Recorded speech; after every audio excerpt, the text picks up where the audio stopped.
احبار کی کتاب اس کا نامہ باب اور اس کی 22ویں آیت، نامہ باب اور اس کی 22ویں آیت سے ہم پڑھتے ہیں۔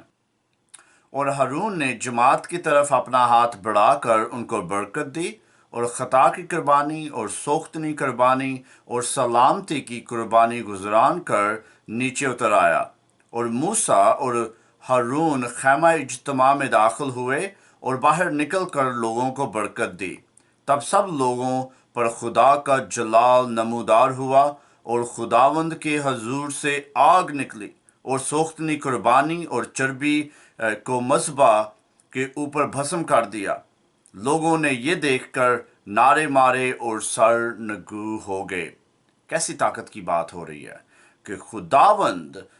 ہمارا خدا جلال کا خدا ہے، وہ قدوس خدا ہے، وہ رحیم خدا ہے، وہ مہربان خدا ہے، اور وہ اپنا جلال اپنے لوگوں پر ظاہر کر رہا ہے۔ اور آپ اس کو پڑھ سکتے ہو گنتی کی کتاب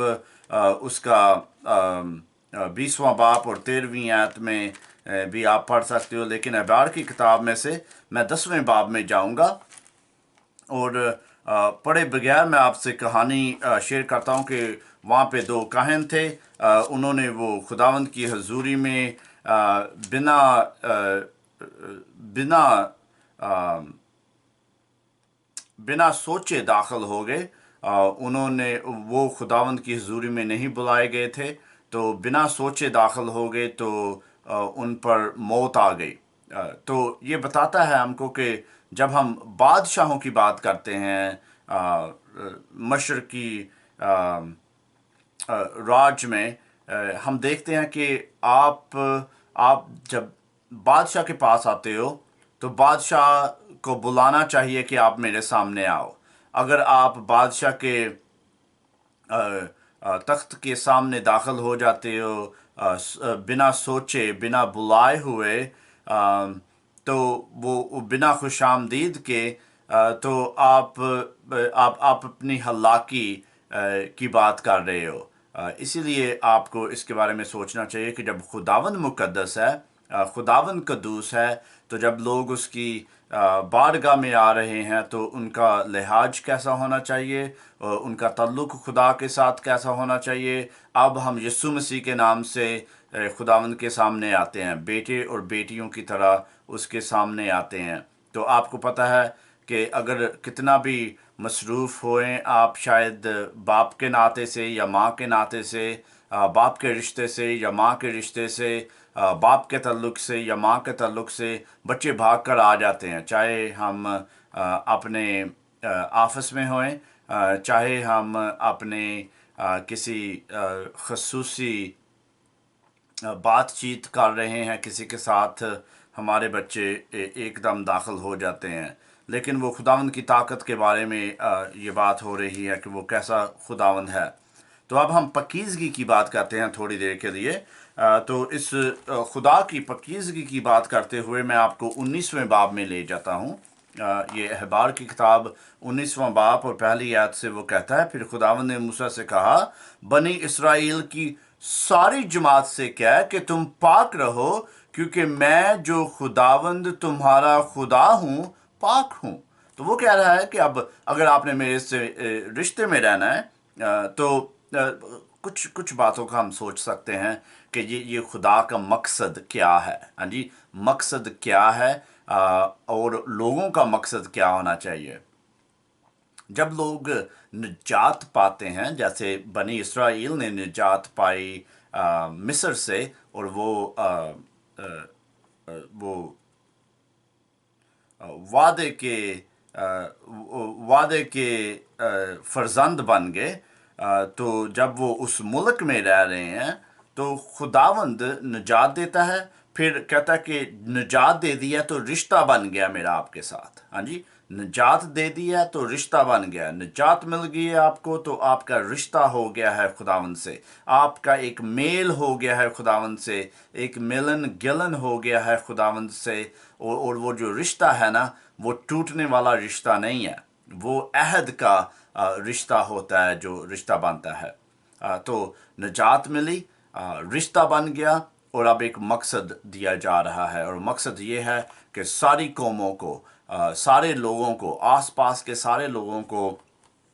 بتاؤ کہ یہ قدوس بادشاہ، مقدس بادشاہ کیسا بادشاہ ہے، اس کی طاقت کیسی ہے، اس کی حضوری میں آنا کیسا ہے،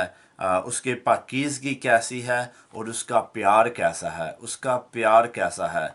تو میں ایک دفعہ پھر سے پڑھتا ہوں، احبار کی کتاب اس کا 19واں باب اور اس کی 18ویں آیت میں، اگر آپ دیکھو تو کافی لوگوں کو پتہ نہیں ہے کہ یہ آیت وہاں سے آتی ہے، لیکن میں آپ کے لیے پڑھتا ہوں، تو آپ بھی پڑھ لینا اپنی بائبل میں۔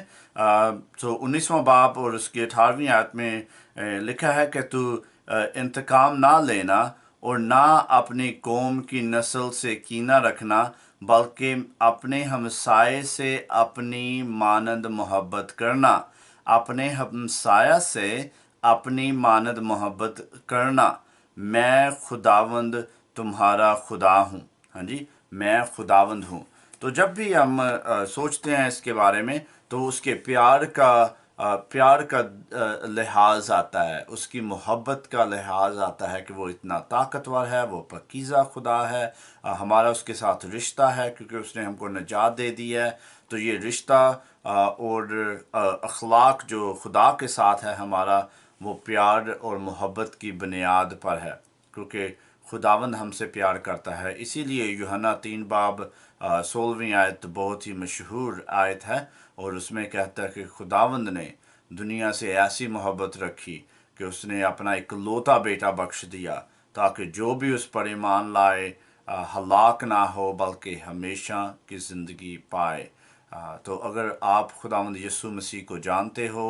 آپ نے اس کو دل میں بلا لیا ہے، آپ نے اپنے گناہوں کا اقرار کیا ہے اور اس کو نجات دہندہ مان لیا ہے، تو ہمیشہ کی زندگی آپ کے پاس ہے۔ اگر آپ خداوند یسوع مسیح کو نہیں جانتے، اگر آپ کا رشتہ خداوند یسوع مسیح کے ساتھ نہیں ہے، تو میں آپ کو کہوں گا کہ آپ اس کے بارے میں سوچو۔ اگر کوئی سوال ہے تو میں